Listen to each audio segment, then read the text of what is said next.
Assalamu alaikum friends, welcome back to Odoo Discussions YouTube channel. I am Muhammad Yunus and in today's video I am going to talk about how to display dynamic data on the websites from the Odoo backend model. This video is the part of Odoo 16 website customization, and if you haven't watched the previous videos, I would recommend to check those videos so that you can get the basic idea of controller routes and templates.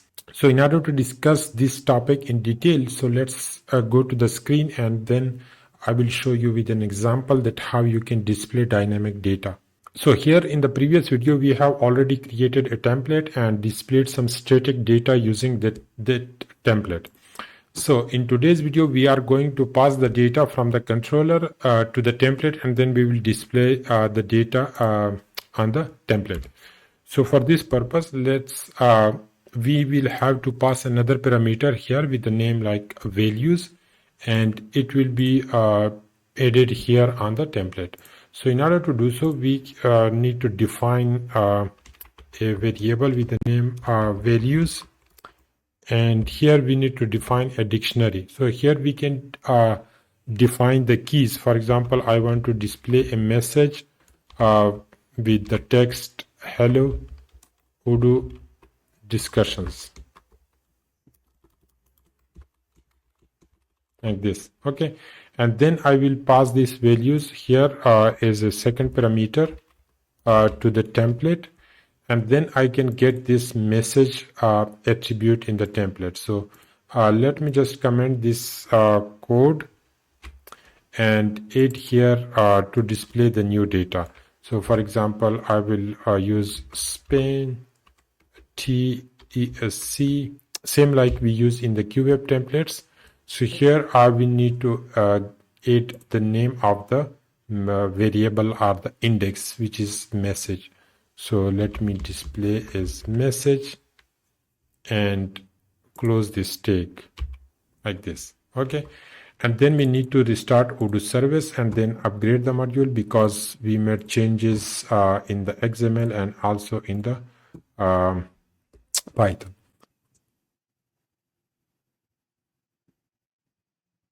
So the module has been upgraded. Let me go here and refresh this page. So once I refresh, you can see it displays the message that we have passed from the controller. So this way we can pass the dynamic values. So now we need to pass the values from the our custom module, which is Open Academy. So let me go to the Open Academy module, and here we have courses, which is like 2 courses. So we want to display these courses data here on the website. So in order to do so, we need to first get these data using the search method. So like in the backend, we were using, for example, if you want to get some data from the backend, so we were using self.env, and here we add the model name. Okay, and then search, and in the search we can define the domain. So this returns the record set which we can process and display the data. But here in the front end, like in the website, you cannot use self. You need to use a request, which we have already imported here, http.request. So in order to do so, we need to first get the data from the backend. So let me just do it. So we can say like courses, and here we can say request .env, and here we need to add the model name. So what is the model name? So the model is defined in Odoo Open Academy module. So let me go here. We have this model, which is od openacademy.course, and let me add this model and then search. So this search have no domain right now, so it will return all the data defined in this model. So we will add the domain later. So let me just pass this data here as a second parameter, which is courses, and then courses, like this. So this will be passed as the record set. So in order to display the record set here on the template, we need to use some kind of loop. So here, in order to use the loop, we can use for each loop.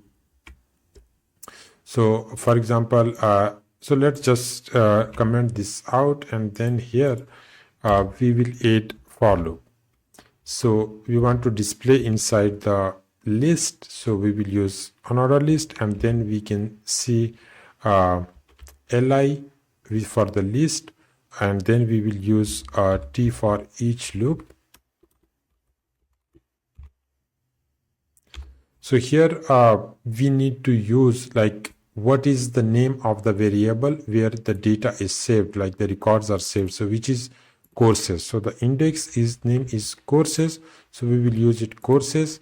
And then t is, here we need to define a variable with the name like course. This will store the value of one course, one record set, and then we can display it here.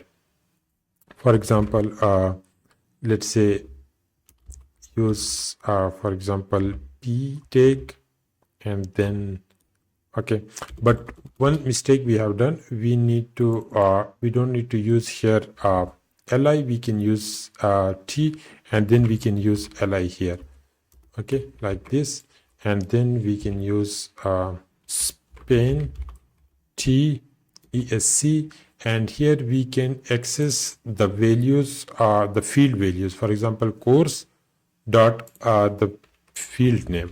So let me check what are the technical names of the fields.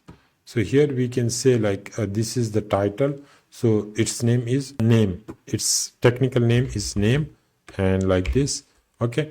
And then because I made changes in the template and also in the XML, so I need to restart Odoo service, and then I need to upgrade the module.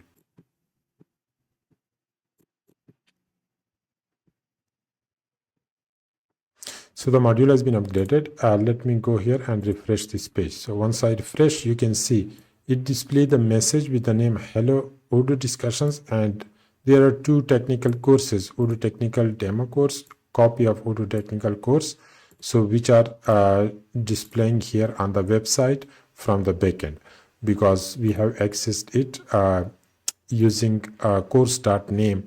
So here we can display all the data related to the course using all the parameters or the fields, we can say. So here we can display the code, and we can display the course state. So let me just display it. For example, I will add here inside this like the course. So I will say Spain, and then TESC, and I will say course dot code to display the code inside these brackets, okay. And we can also display the date here, but let's just keep it simple. And now let me upgrade the module.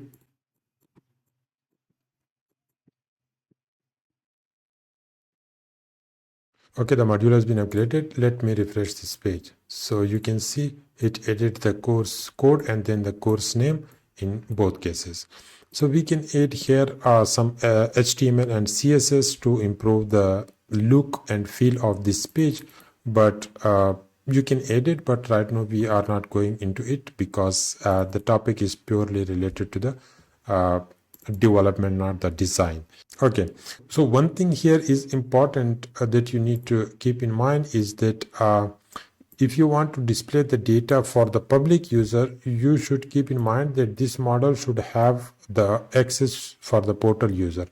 And currently we are logged in here as admin, and if you display the website, the data on the website, it is accessing it as this admin user. So as this user have access to this model, therefore we can see it.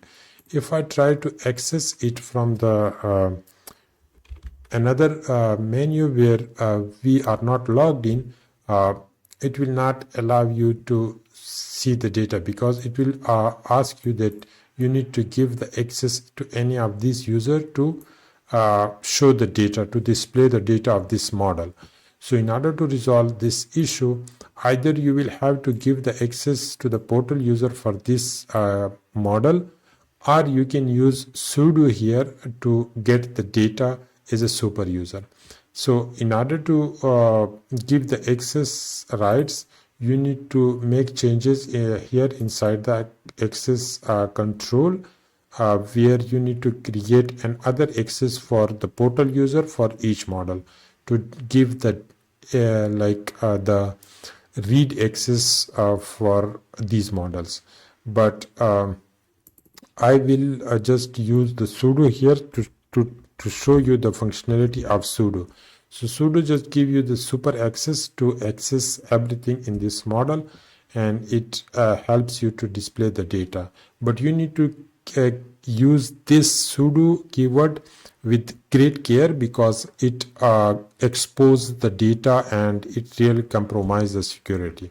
So let me restart Odoo service, and then let me refresh the page on this incognito window.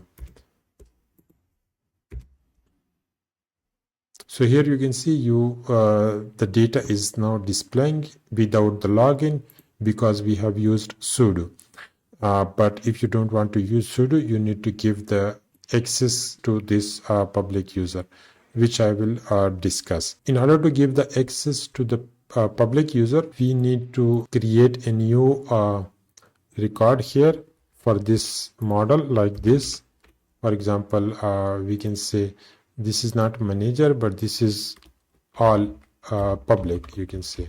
Okay, and public, and here the model will remain the same. This is the group, so we don't need to add the group here. We will make all the other rights is 0, because we don't want to give the edit and create and unlink. We just want to give the read access so that they can read the data. And then we need to upgrade this module. But first of all, let me show you how the access rights looks like. So if we go to the access right of this model, so here we have access right for internal user, for manager and staff member, but we don't have access for the public or portal user. So after updating the module, you will see a new access right for the public user. Okay, let me see it again. So here you can see another access right added, where we have not defined any group. So it does have access for all the user, whether they have the group or not. So now let me remove this sudo, and let's see if it is working without sudo or not. Okay. And then we need to restart Odoo service, because we have made changes in the Python. And let's see, and let's refresh this page to see. So we can still see this data, because we have given the public access for this model. So this is how you can display the data from the model on the website. In the next video, we will show you that how you can add the website support, like the header and footer for the website. If you find this video useful, please give this video a huge thumbs up and subscribe to our channel, and also don't forget to click the bell icon so that you can get the updates of the upcoming videos. Thank you.